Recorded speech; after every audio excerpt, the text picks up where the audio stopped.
All right, so we're starting a new series tonight, and it's not the Gospel of John. Isn't that good? So after 39 weeks in John, I'm kind of ready to get into something different. So what we're going to do in this series called Doctrinal Drift, how theology changed over time. What we're going to do is we're going to, I don't know how many weeks this will end up being, to be honest with you. Right now I've got 8 weeks of it planned, but it originally was like 4 weeks, and then I kept thinking of another topic that we really needed to put in there. And I'm also open for suggestions. So I'm going to show you a list of the topics in a few minutes. But if you have some area of theology or doctrine or some denominational belief or something like that that you're interested in, just let me know. And if I feel like I can work that in, I will. And we'll just keep extending it until we run out of stuff to talk about. And then we'll move on to something else. So if you're in our app, there's some notes in there. We're going to go over this handout that I think everybody here has got, and that we're going to go over that in a minute. This is meant to be something kind of like the other handouts I give you. It's just stick it in your Bible, and it's kind of a reference thing for you. I also want to make sure you understand that this is not a complete, detailed timeline of church history. All right, this is a simplified thing that I spent a lot of time trying to simplify it so that you could have just a quick picture of basic things. And I'll probably give you a more detailed version of that as we go throughout this series. Now, what's this series about? Well, what we're going to do is we're going to focus on several doctrines, and the word doctrine just means belief, so it's something that we believe in. So I'm going to take several doctrines that are popular today, and I want to go back through church history and show you where those things started. Now, obviously, there's some things in our theology and our doctrine that go all the way back to the New Testament, right? So, or even the Old Testament. But I'm talking about things that changed or developed over time and became something else in addition to the New Testament. So that's kind of where we're going to focus our energy in this series. The main goal is to rediscover the most ancient doctrines of the church and find out what did the earliest Christians believe, because in my view, now you may disagree with this, but and it's okay that you're wrong. My view, I want to know what the people closest to the apostles believed, because once you get a few hundred years away from the apostles, if you study church history like I do, you start to notice things developing that you don't find in the New Testament, or you find where they've twisted something in the New Testament or the Old Testament for that matter. So what we're doing in this series is my goal is not to tell you what to think or believe. My goal is to take a few things and then go back in history and show you where things came from and where things changed so you can make a better decision about what you believe. Because here's the thing. I want you to know what you believe. That's important. But I really want you to know why you believe what you believe, because that's even more important. Because if you're just believing something because grandma told you so, I mean, it might be right, and that would be a good thing, but what if grandma was wrong? Ooh, you know, it's like a water boy in college moment, if you ever seen that movie. So that's kind of the point of this series. So when we start going through these topics, I want you to understand that all I'm doing is trying to lay the facts out for us. I'm not pushing one agenda over the other. Now, I will tell you what I think about it, because I'm sure you want to know.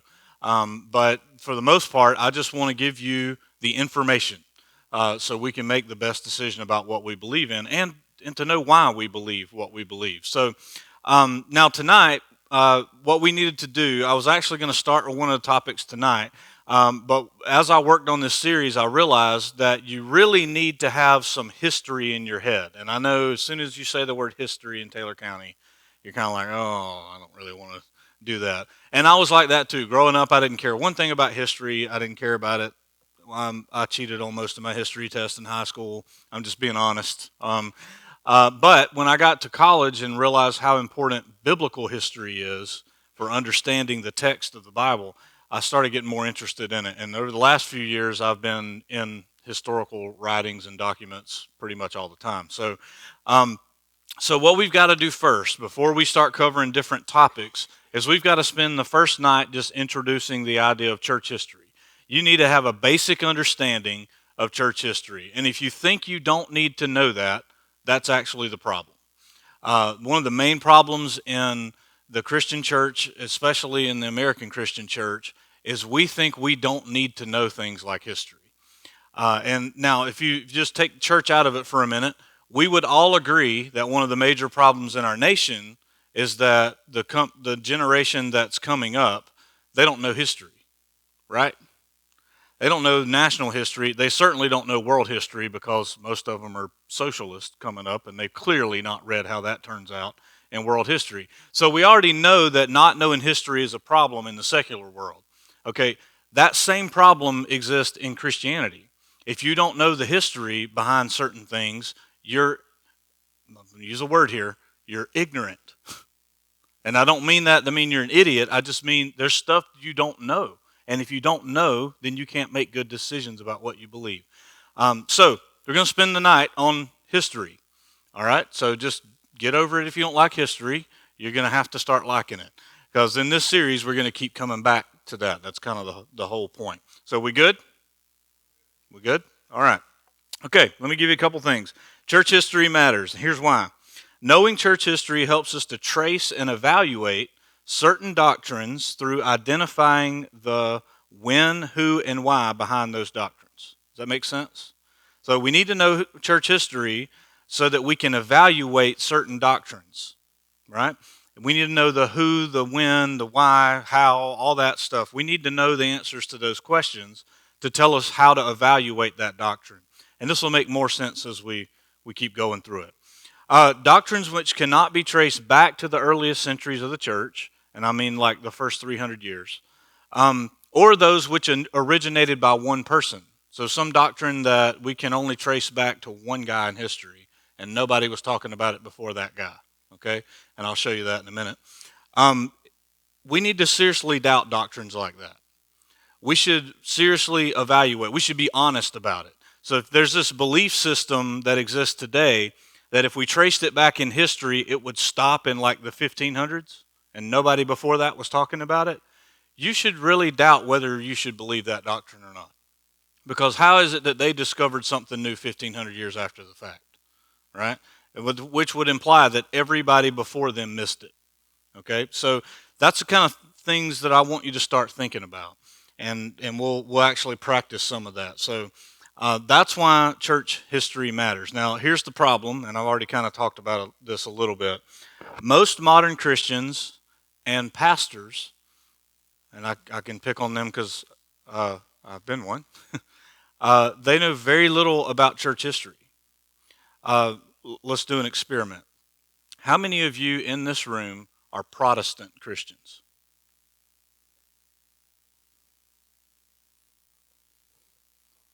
That's why we need to know church history, because you're all Protestants. Yeah. So if you're not Catholic or Eastern Orthodox, you're Protestant. Okay? So this is why you need to know church history. So if somebody was to call you a Protestant, you'd be like, I've never protested anything. What are you talking about, Protestant? Right? You need to know church history so you know what this is about, okay? So that's just one example. So most Christians don't know church history, and a lot of pastors don't have any interest in church history, and I'll tell you why. A lot of pastors go to schools like I went to, and I love my school, but there were problems, okay? Here was one of them. The only church history I was taught went back to about the 1500s. Everything before that, it was basically, they didn't say this out loud, but it was basically taught like everybody before the Reformation in the 1500s didn't really know what they were talking about. But all the reformers, those guys back then, like Martin Luther and Calvin, John Calvin and those guys, those are like the heroes of theology, and they rescued theology and all this stuff. So that's really the only church history that we focused on. And then later on, I realized there's over 4,000 pages of writings by Christians in the first 300 years of Christianity that I had never read. 4,000 pages worth.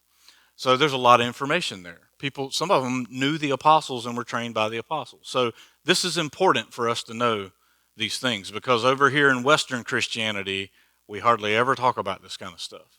We just kind of run with whatever the newest ideas are, right? So that's kind of the problem we're going to address in this series. Now, let's read the Bible for a minute. We're going to read the Bible for a little bit, and then we're going to do like historical timeline for a while. Okay, so we're going to look at 1 Corinthians chapter 3, and we're kind of jumping in out of context and all that, but I think the text kind of speaks for itself. Now, remember, Corinth is Christianity gone wild. If you read 1 and 2 Corinthians, it's very clear there's serious problems in the church in Corinth. All right, so that's kind of the context he's speaking into, written by the Apostle Paul. He says, let no one deceive himself. Now, doesn't that imply you can deceive yourself? If it has to tell you, if Paul has to tell us not to do that, that must mean we can do it. And by the way, if you don't know this about yourself, you can deceive yourself. And if you think you can't, that proves that you are deceiving yourself, right? You can be in self-deception. Trust me, I've been there many times, and you have too. So let no one deceive himself. So when we're talking about all these doctrines and stuff, just realize you can fool yourself with all this, okay? Admit it. You can fool yourself. All right, if anyone among you thinks that he is wise in this age, like in his current time, if he thinks he's wise because he's in that age, let him become a fool that he may become wise. Isn't that the coolest advice ever? Next time somebody says, I just need wisdom, you say, well, you have to become a fool. What he's saying here is, you should humble yourself and assume you don't know anything. That's how you become wise. We don't like to think about that in the American culture we're in because we think we know everything already, right? So what we need to do and what we're going to do throughout this series is we're going to act like we don't know anything. We're going to act like a fool so we can gain some wisdom. We're going to assume we don't know everything as we go through these different topics so that we can know the right things. Does that make sense? Okay. Very next chapter, chapter 4. I don't know why it says 4:6. That's wrong. It should say 4:1 and 2. Anyway, that guy that made the slides messes up a lot. This is how one should regard us. So us there is the apostles, him, Paul, and the other apostles. You should regard us as servants of Christ and stewards of the mysteries of God. Moreover, it is required of stewards that they be found faithful. So he's saying, look, here's what you should think about the apostles. We're just stewards. We're not guys that are pounding stuff in your head. We're stewards of God's word, the mysteries of God. And we're servants of him. We're not the Pope. We'll talk about that later. We're not wielding power over you. We're servants of Christ and we're stewards of the word of God. And we're going to be found faithful. We're trying to be faithful. So he's saying that's how you should think about the apostles. We already kind of know that. Skip to verse 5. Therefore, do not pronounce judgment before the time, that is, before the Lord comes. Now remember the word judgment, we've talked about this before, it's the word for condemnation. So it's the word family in Greek, krino, which means to pass sentence on someone. It doesn't mean don't judge in the American sense of that word. All right? In the American sense, judge means criticize. That's not what the word means in the Bible. It means to make a final decision about somebody in the Bible. So when he says don't pronounce judgment, he's not saying don't make any critiques or evaluate anybody, because he clearly says in the very next chapter of Corinthians that you should do that. What he's saying is don't pass final judgment on someone before the Lord comes. Now why? Because when the Lord comes, that's his job to judge. We're not the judge. Aren't you thankful? Yeah, you should be thankful for that one. So he says, all right, so don't call people lost or saved because you're not their judge. Okay? Give everybody time to repent. Right? It's not time for judgment yet. As long as we're still breathing, there's still time. So don't pronounce judgment. Now, he says, before the Lord comes, who will bring to light the things now hidden in darkness, meaning sins that people are hiding, and will disclose the purposes of the heart. Then each one will receive his commendation from God. So he's saying, look, it's not your job to label everybody. It's your job to be faithful, right? Then he says this, and this will make more sense of why we're reading this passage. He says, I've applied all these things to myself and Apollos, which was one of Paul's disciples that he took on the road with him, for your benefit, brothers, that you may learn by us not to go beyond what is written. Now, what is he referring to when he says what is written? The Scriptures. Don't go beyond the Scriptures, okay? That none of you may be puffed up in favor of one against another. So here's the implication of what Paul's saying. When you start going beyond the Scriptures to formulate your theology and doctrines, you're going to end up being puffed up. You're going to start getting prideful about what you believe and start passing condemnation on everybody who doesn't think like you think. So don't go, his advice to Corinth, which had a multitude of problems, is do not go beyond what the Scriptures teach and say. Don't add to the Scripture. Remember, that's what the Pharisees did. And by the way, this was written down by a former expert Pharisee, Paul, right? They were experts in adding to God's word the traditions of men, and Jesus criticized them for it. You remember Matthew 23? He said, you guys add all these burdens to people that they can't bear, and you don't even help carry those burdens with them. So you're just prescribing stuff to people, and you're not doing it yourself. You're hypocrites. That's what Jesus called them, right? So what we're trying to do in this series is find out, where did people go beyond what was written and come up with ideas that the apostles didn't originate. All right, so that's our passage that's going to kind of guide us through. Now, here's what we're going to do next. Take out your timeline here, which you are going to love and cherish and keep the rest of your life because your teacher spent so much time on this. It looks like it didn't take that much time, but it's 1,500 years worth here, condensed. So it took me a minute. Okay, so here's what I want to do. I'm going to walk through this. Let me tell you what we're going to... Sorry, I jumped ahead of myself. So this is some of the topics that we're going to cover in this series, all right? So we're going to cover creationism next week, specifically the idea of young earth creationism and old earth creationism. So is the earth young or is it old, and that whole debate. We're going to kind of look through history and see what people believed at different time periods. And some of that information is going to shock you, and you'll just have to get used to that. So we'll talk about that. Don't worry, I'm a creationist, okay? So just calm down about that. I'm a creationist. I think God did it. Then we're going to cover original sin, or I like to call it original guilt. And we'll talk about that. I'll mention it some in a few minutes when we get to the timeline. The intertestamental writings, a lot of times I just call it the intertestament literature. Why aren't they in our Protestant Bibles? You didn't even know you were Protestant until tonight. So we're going to talk about, why those were taken out, because like in the 1611 King James, those books were still in there. So what happened to them? So we'll talk about some of that. Then we're going to talk about faith versus works. At some point in history, faith and works became enemies of each other. We're going to talk about when that happened and why, and what we're supposed to actually think about that. Then we're going to talk about eternal security, which I believe in, but I don't talk about it the same way a lot of people talk about it. So I'm going to trace that through history a little bit. Then we'll talk about end times. That'll be fun. Probably not. We'll talk about that, about what the early Christians thought and what some people later on thought. And then we'll talk about heaven and hell. How did heaven and hell get described and taught throughout church history? And you'll be kind of surprised on that one too. So these are the topics I have so far. If you have other ideas, you just let me know and we'll see if we can add them in. This is going to get us up to Christmas, and then the heaven and hell one we'll have to do in the new year. And we can just keep on going as long as y'all want to go. So that's okay. As long as you're giving me ideas, I can just keep going. So anyway, all right. Ready to walk through this timeline? You can read every bit of that, right? Watch this. Ooh.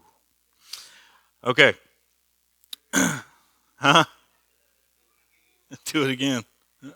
There we go. All right. So this is, like I said, this is just an overview. There's way more that can be said about this. I've got a stack of books on church history, and I've got all kinds of stuff in my Bible software that goes way beyond all of this. I'm just trying to give you the highlights. So, all right. So don't come up to me afterwards and be like, you left this part out. Yeah, I left a lot of stuff out, and I'm telling you that ahead of time. Okay. So AD 30. All these dates are AD, by the way, because it's church history. It's AD. Okay. We'll make sure you have to be clear about that. The cross happened AD 30. Some people say 33. It's 30. He died on the cross. He's resurrected, and the Great Commission begins. Right? That all happened in the same few months. Actually, within 40 days, the Great Commission starts. And then you have the time of the apostles, where they go out and start going all around the Roman Empire, spreading the gospel. That's the book of Acts, right? You read the book of Acts, that's what you see the Great Commission playing out. And then in AD 70, the temple was destroyed in Jerusalem. Jerusalem was torn down to the ground, just like Jesus said it would be. He prophesied, he said within 40 years, not one stone will be left on another. The whole thing's coming down. That was Matthew 24, and that's exactly what happened. Now, before that time, if you read Paul's writings, which were written before AD 70, because Paul died around 67 or 68 AD, all of Paul's writings, there's elements in there of this dispute between Jews and Gentile Christians, Jewish Christians and Gentile Christians. And the dispute is about, should the Gentiles be required to obey the Torah laws, right? So if you read the book of Galatians, that's what this is. There's a lot of stuff in there about that. Acts chapter 15 details kind of the first big church meeting about that issue. Now, when the temple came down, that issue didn't totally go away, but for the most part, that kind of ended, because now there's not even a temple to obey the Torah in, all the sacrifices and all that stuff. So just kind of letting you know how that all worked out. So the New Testament was written somewhere between the 40s and 100 AD. Different documents are written at different times. Sorry, I'm a little distracted by a guy standing outside the window. So the New Testament is written. Some people believe that it was written up to AD 70, which I tend to lean in that direction, but either way. And then in 100 AD, most of the apostles are gone by this time, but church leadership structure starts showing up in the early church writings. You start seeing a lot more about it. Now, you see it in the New Testament, but there's not much about it. You hear something about overseers or elders and deacons and that kind of thing. But the writings from 100 to 200 tell us a lot about how they did that, what bishops did, what presbyters did. Presbyters were like pastors or overseers, and bishops basically would oversee multiple churches and help those pastors lead those churches. And the deacons would help the presbyters. That's kind of how it worked. I'm probably not going to go through every detail of this, or we'll be here for a very long time. Also in the 3rd century, so that's 200 to 300 is the 3rd century, you start getting these schools of theology popping up. There's one in Alexandria, Egypt. There's one in Antioch in Syria. And they're starting to train people to teach the Scripture. And the ton of writings came out of that, and it's really good stuff, by the way. Now, let me explain this here. Ante-Nicene Fathers. All that means is before Nicaea, Ante-Nicene. And basically, this is the period from the Apostles to 325 AD. And this is the period where we've got thousands of pages of their writings. And I love reading this stuff because these were serious Christians.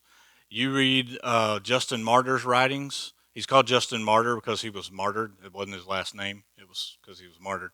But you read what he wrote on his way, because he had to actually they arrested him and then they put him in like this buggy thing and had to travel to his execution a long distance. And he wrote letters to different churches that he was helping out and sent them on his way. And it is such powerful stuff. I mean, our Christianity today is so weak compared to what these people were doing, and they were so courageous. So anyway, there's a lot of stuff going on there in those writings. So around that time, around the 300s, you get this guy named Eusebius. How'd you like your name to name your kid that? Eusebius. He writes a document called Ecclesiastical History. Ecclesia means church, so church history. And one of the best books, because it goes all the way back to the apostles, and he tells you who led in what church, and there's so much information there about the early church in his book. Now, around that same time, this is where we get into some important stuff. So wake back up. The Edict of Milan happens, and that's from the Emperor Constantine. How many of y'all ever heard of the Emperor Constantine? Okay, a few of us. All right. There's a lot of legends about him, a lot of things that are not true that get repeated a lot. But he became a Christian sometime before 313 AD, and so he had this edict signed that declared Christianity a legal religion in the Roman Empire. Now, so here's what that means. The church was heavily persecuted in different ways in different areas for 300 years. That's a long time to be part of a religion that's not allowed to exist. Okay? So they were under severe persecution for that whole time until Constantine signs this edict. And he's not really even much of a Christian yet. It's all new to him. But he decides we should not be killing Christians. These are good people. They've been good people, and we should not be hunting them down. So he signs this thing saying you can't hunt down Christians anymore. That does not make Christianity the state religion of Rome. Okay, that's the next one we're going to talk about. All it does is it gives Christians freedom of religion. They're allowed to practice their religion, and they can't be arrested and killed for it. Okay, so seems like a good thing, right? Yeah, kind of. 325 is the Council of Nicaea. That's the first of the 7 church councils that you've got on your page there. And there's a lot of myths about the Council of Nicaea. You just need to understand that. Do y'all remember the novel and the movie that came out called The Da Vinci Code? Did anybody see that or read it? There's so much that Dan Brown, the author of that thing, there's so much he put in there that sounded so historical that was flat out false, and people believed it. All of the scholars were going, hey, this is a novel, that means it's fiction, you know? But people just ran with it and believed it. People still today. I mean, that was back when I was in Bible college in 2004. So people are still repeating this stuff. I see it on YouTube all the time. People repeat that the Council of Nicaea is when they decided which books to take out of the Bible. It's like they didn't even talk about that. We have the records of what they talked about. They didn't talk about that at all. That wasn't what it was about. The Council of Nicaea was to deal with one guy who was teaching, his name was Arius, and he was teaching that Jesus was created. He wasn't the creator, he was a created being. So the Son was created by the Father. So it was this Trinity argument is what was going on. That was the main topic of that council.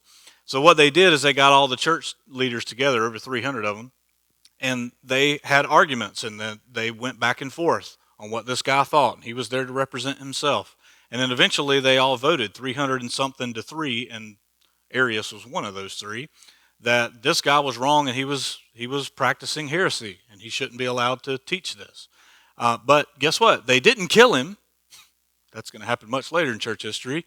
They just said, stop teaching that and you're not part of the official church anymore if that's what you're going to teach. And he went on about his business and he continued to be a heretic, but he just wasn't part of the church anymore. Okay, so that's the Council of Nicaea. Then the next thing that happens in 380 is the Edict of Thessalonica. And this was not done by Constantine. Constantine was no longer emperor. This was by Theodosius I.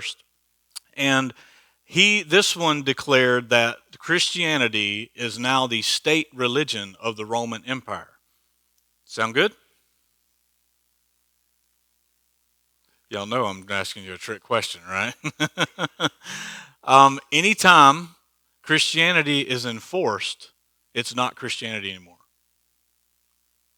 Right? Do you understand that? So if somebody gets elected as a president of the United States and stands on TV and says, we are now going to be a Christian nation and it will be enforced and no other religion will be allowed, that's a bad day. Very bad day, because that's exactly what happened here. And you think that's a win for Christianity, but it wasn't, because here's what happened. Now the Christians are the persecutors. The church became the persecutors.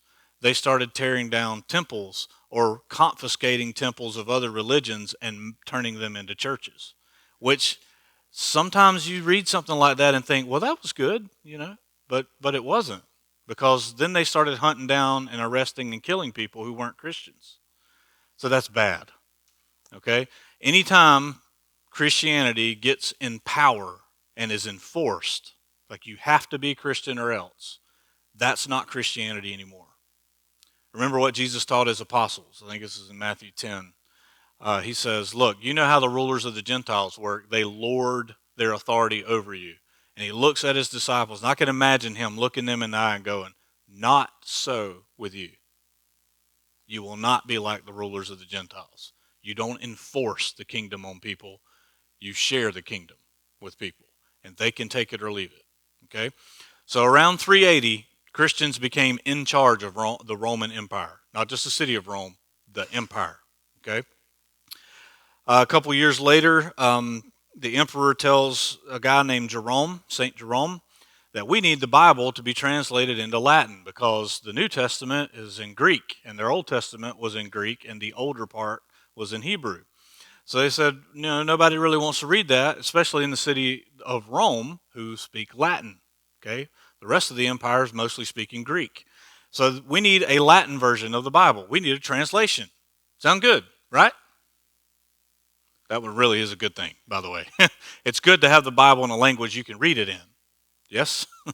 Yeah, because I don't think you want to learn Greek, and you certainly don't want to learn Hebrew. Trust me. You have to learn to read a different direction. But so here's what happened. The Bible was translated into Latin. It's called the Latin Vulgate. And that quickly becomes the Bible of the western part of the church. So the city of Rome, all that area over there, the western part, they start using the Latin Bible exclusively. Okay? The Eastern Church, like over around Jerusalem and Syria, down into Egypt and all that, they stick with the Greek because they're like, hey, the apostles wrote in Greek. Why are we changing this? Plus, all of them in that area already spoke Greek. So they stuck with the Greek, but the western side of the church went Latin. Now, this is going to make sense in a minute. I promise you I'm going to tie some stuff together here. I'm the crazy guy on the board that I showed you the other night. Anyway, so then this guy named Augustine comes along. It's pronounced Augustine, but I'll let you say Augustine. But Augustine comes along, and he becomes very influential. And he's a writer. He writes a lot of stuff, but he popularizes a couple doctrines. So here we're getting to the doctrine part, okay? He popularizes the doctrines of original sin, but it was really original guilt. Here's what he taught. It's not just that we're born into a sinful world and become sinners. It's that we're born guilty of Adam's sin. And that's why we keep sinning. So every person who is born guilty of Adam's sin. You are accountable for Adam's sin. Do you see any reasons why that might be a problem? Like a few passages in the Old Testament that says don't make someone guilty for their father's sin. But Augustine comes along and says that's what God's doing to all of us. He holds us all accountable because here's the way he said it. We all sinned in Adam. And when we get to that topic in a couple weeks, I will show you how he arrived at that conclusion. And it was from the Latin translation of the Bible that was done poorly. So anyway, he popularized that. He also started this idea of just war. Now he didn't start the idea, but he's the one who kind of popularized this doctrine that it's okay for the church to go to war against people they disagree with. It's okay for the church to go to war and conquer other lands because God's on our side. So there's a whole lot wrapped up in this, but that was used in a really bad way later on that we'll get to in a minute. He also popularized the idea of predestination, at least his version of what that meant. The idea that I hate to say it this way, but it was kind of the idea that God's playing duck, duck, damn. He's just choosing who he wants to be saved and everybody else to hell with them, literally.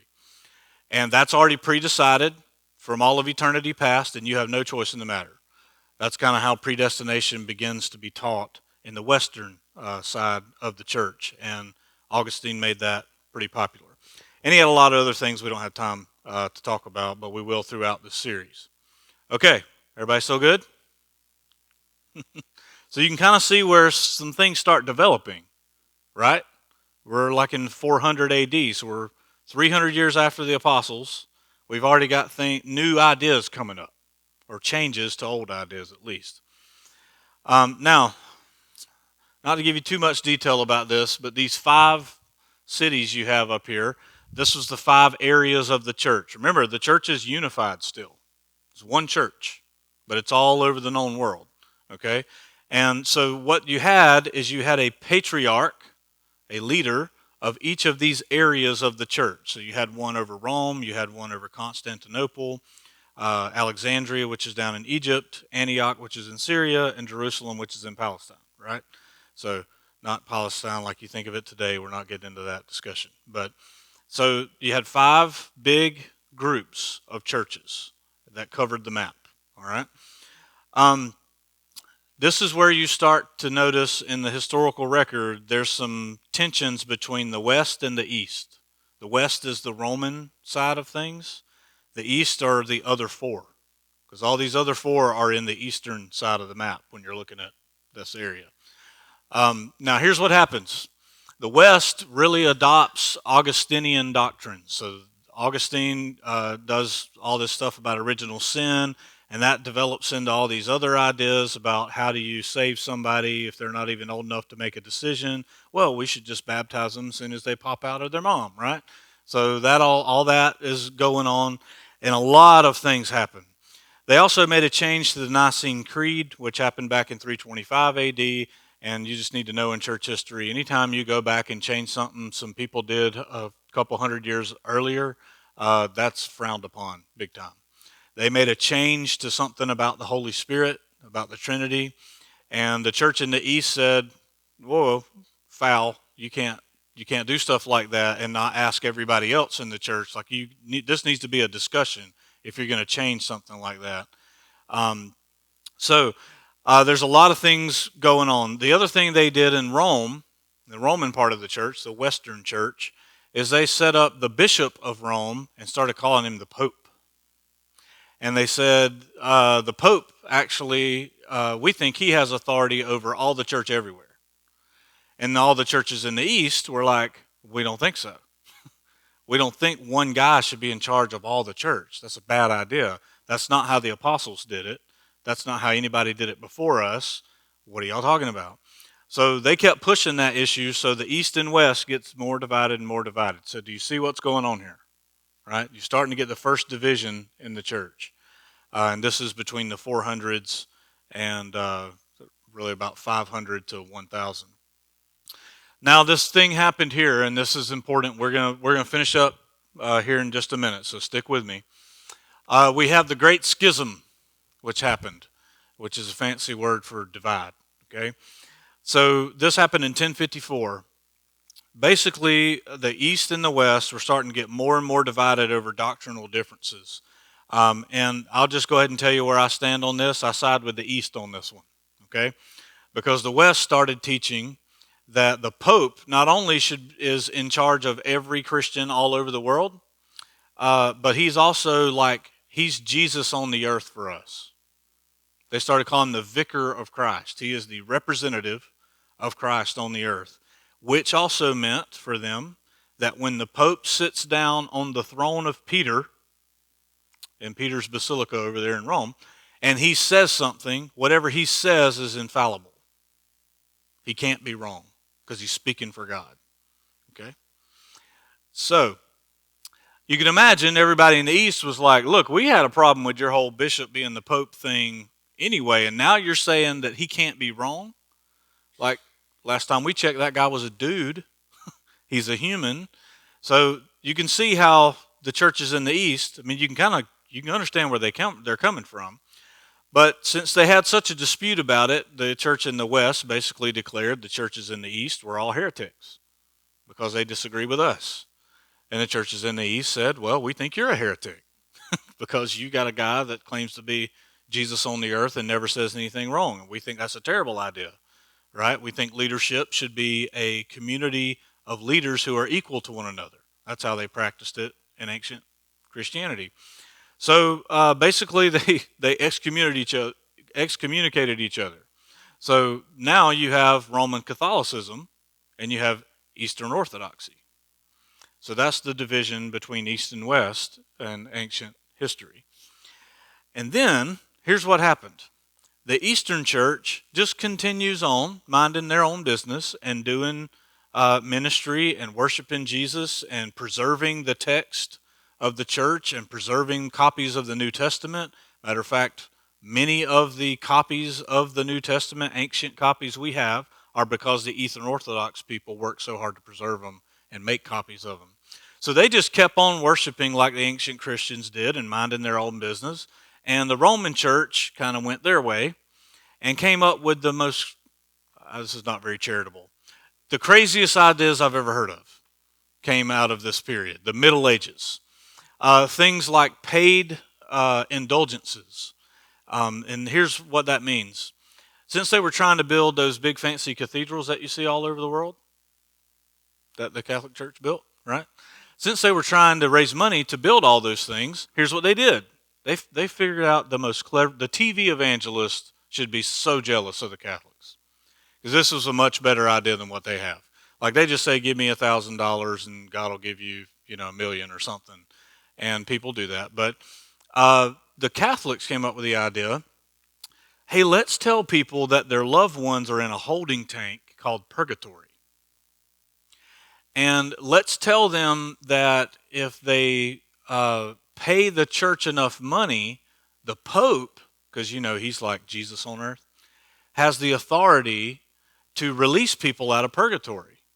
Now, he's never been there, never seen the place, it doesn't even exist. But they said it existed, and everybody believed them. Because, by the way, the Bible's in Latin, and now most people can't read the Bible. Only people who speak Latin can do that. So they told this story to everybody, and they said, you pay us, and the Pope will release your dead loved ones from purgatory, and they'll get to go to heaven. Sounds like a great plan if you want to make a lot of money. So that's exactly what they did. They made a lot of money. They were also charging people for penance, which is your way of working for your forgiveness. So you could pay money or you could do things to serve the church, and that would buy your forgiveness for certain sins. So that and a multitude of other things started being taught in the Middle Ages. Another thing that was taught, you'll love this one, or probably not, you shouldn't love this one actually. It's called the Treasury of Merit. And what it meant was Jesus had so much merit because he was so good that there's extra of it. So it's in this thing that we call the Treasury of Merit. And the Pope has the authority to give you some of it. As long as you do what we tell you to do, then the Pope will give you some of Christ's merit. Now, they totally missed the fact that the word merit in no form shows up in the New Testament anywhere. This is totally made up. So this Treasury of Merit thing happened, so that was the way they controlled people and all that. Now, fast forward to 1500s. One particular Catholic priest named Martin Luther is starting to get ticked off about all this. He's realizing, even though he's been trained in all this stuff, he's starting to realize that this is all hogwash. There's nothing about a treasury of merit in the New Testament. There's nothing about paying for forgiveness and paying your loved ones out of purgatory and all that kind of stuff. This is just a scheme for rich, elite religious people to make a bunch of money. So he decides that he's going to write down 95 points. How'd you like that sermon on Sunday morning? I've only got 95 points today. I hope you're not hungry, kind of thing. So he wrote out 95 criticisms of the Catholic Church, and he nailed them to the door of the church in Wittenberg, Germany, which is where he was preached at. And if you go read those, a lot of it's really good. It's just what happened after this that kind of went bad. But that started what we call the Protestant Reformation. So I used the word Protestant earlier, right? You are a Protestant unless you're a Catholic or Eastern Orthodox. You're considered a Protestant. Pretty much all of the denominations that we know about, that you're familiar with, are part of the Protestant Reformation in some form. And we'll talk more about that in the coming weeks when we get to that. So here's what happened. That started this big rebellion against the Catholic Church, and it was brutal. you had a lot of people died in this thing. People started wars with one another over doctrine and these kinds of things. The Catholic Church obviously did not like this at all. And they pretty much they excommunicated Luther, told him he was no longer a priest, but he just went and kind of did his own thing. He also translated the Bible into German, so that was a good thing that he did. Luther did a lot of good stuff. John Calvin came along. He was down in Switzerland, in Geneva, and he did some good things too. A few of them, anyway, were good things. But their theology was interesting. So a lot of people don't know this, but if you're a Protestant, you are the great grandchild of Martin Luther and John Calvin. And one of the things that some of the things that they taught was this original guilt idea. You're all born guilty of Adam's sin. Therefore, you're doomed unless God decided in eternity past somewhere that He wanted to save you. But if not, then you're just doomed, right? So this predestination thing was a big deal. The wrath of God became a big deal. Matter of fact, they started teaching. Actually, the Catholic Church was already teaching this, that the reason why Jesus had to die is because God had to pour His wrath out on somebody. So He sent Jesus and poured it all out on Him instead of us. Now, the Scripture doesn't say that, but they made it say that with their theological logic and all that stuff. So the wrath of God was a big deal. If you listen to any Reformed people or Calvinist people today, you'll notice that the wrath of God is really important for them, and you can see it all over their face because they're usually pretty angry when they're trying to tell you what to believe, and they get mad when you tell them they might be wrong. So the wrath of God was a big deal for them. They're convinced that God hates everybody, and if Jesus hadn't have showed up, He'd have just continued hating us. They totally missed the whole storyline of the Bible that says God is crazy in love with humanity and is doing everything He possibly can to save us. So the story of the gospel got flipped into a wrath story instead of a love story. And then faith versus works got pitted against each other with Calvin and Luther. Okay, we'll cover that in detail in a couple weeks. And while all this was going on in the West, the Eastern Church, they're just hanging out over here having a good time doing ministry like the apostles did it. I mean, now I don't mean they got everything right, and they don't claim that either. But in my opinion, and I've studied a lot of the Orthodox Church, that seems to be the most ancient form of Christianity we have, except for what we see in the book of Acts, where they're meeting in homes and they're just having little family gatherings. But the Eastern Church, they didn't get into all these crazy things that the Western Church got into. All these belief systems that made God out to be this moral monster who's bloodthirsty. And the reason why there was a sacrificial system is because something had to die in God's mind for our sin. And that's not how the New Testament exactly teaches it. So can you kind of see, based on what we just went through, you can see that over time, some stuff changed. Okay?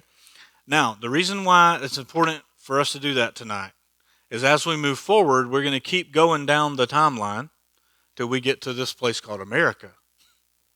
And you're going to see, I'm going to show you how different denominations formed and what they believed, and we're going to trace it back. And we're going to see how some things we believe here in Western Christianity are new ideas. Actually, very new ideas, some of them. So it's important for us to know where our beliefs come from, right?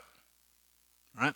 So this was kind of your first introduction into church history. Now, the next few weeks will not be this detailed in historical information, at least not that much at one time, okay? What we'll do is we'll point at one spot on this and go, we're going to focus on this spot for the night. So next week we're going to talk about creationism, but we'll get there next time. Here's a conclusion. Christianity drifts into new errors when believers are three things: biblically illiterate, historically ignorant, and modern supremacist. I come up with that on my own. Modern supremacist. Here's what that means, okay? We are plagued with it in our culture today. We tend to think that because we're modern people and we've got, like iPhones and computers and spaceships and stuff, we think everybody before us were morons. It's called, I can't remember what somebody else called it, it's modern snobbery. We think that because we're modern people, people who lived in ancient history must have been complete idiots because, look, they didn't figure this out and we did. And I have talked to somebody before who had that mentality, and they actually said something very close to that. Modern people couldn't even figure out how to make a computer, but we did. And I just looked at them before even thinking it through, and I said, "You made a computer?" And they said, "Well, not me." I was like, "Well, then you're not smart. Somebody else made a computer. We just happen to live at the same time. I mean, we're not all that smart." Can any of you build a pyramid? I can out of Legos, but I can't go build the Great Pyramids. And if the scientists are honest, they're not quite sure how that was pulled off. Those people must have been pretty smart. They figured out intricate math. They read the stars. They figured out a lot of things about the universe without telescopes. They're not as dumb as you think. And ancient Christians weren't stupid either. The people who were closest to the apostles, I'm quite sure they got it more right than we did. So what I want to do is I want to not be a modern supremacist and be, I guess you would call, what do you call it? Not, it wouldn't be racist. I'm timist, maybe, against ancient history. We cannot be that way, right? That's what okay, let's cut the church out for a second. Let's just talk about our nation, our colleges that are teaching our kids that we need to turn America into a socialist or communist country. The only reason they buy that is because they don't go back and say, here's what that did to people throughout history. And they're supremacists because they think, yeah, but we'll do it right this time. Yeah, because we're all so good. We'd never take advantage of someone else. We'd never turn it into a war of class war and all that stuff. We'd never do because we're so good.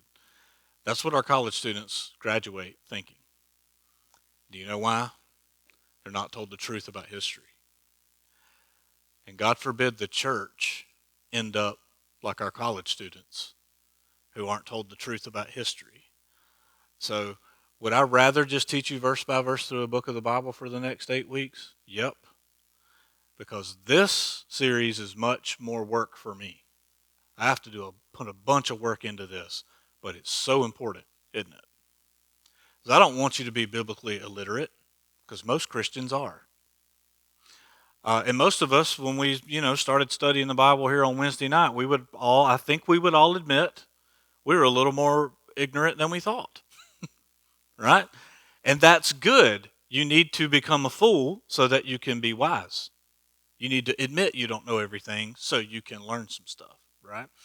So we don't want to be biblically illiterate, and we don't want to be historically ignorant. We need to know what happened so we can know where our beliefs come from. And we don't need to think that because we're modern people, we're better than ancient people. Because, like I said, when's the last time you built a pyramid? So you're clearly not as smart as they were, right? Unless you watch the History Channel, it was obviously aliens who built them. So anyway, all right. So that's all we're going to cover for tonight. Next week we'll get into creationism, and we're going to trace some things down, and that's going to be a lot of fun. Some of it's going to shock you a little bit, but it's going to be good. It's good information for us to know.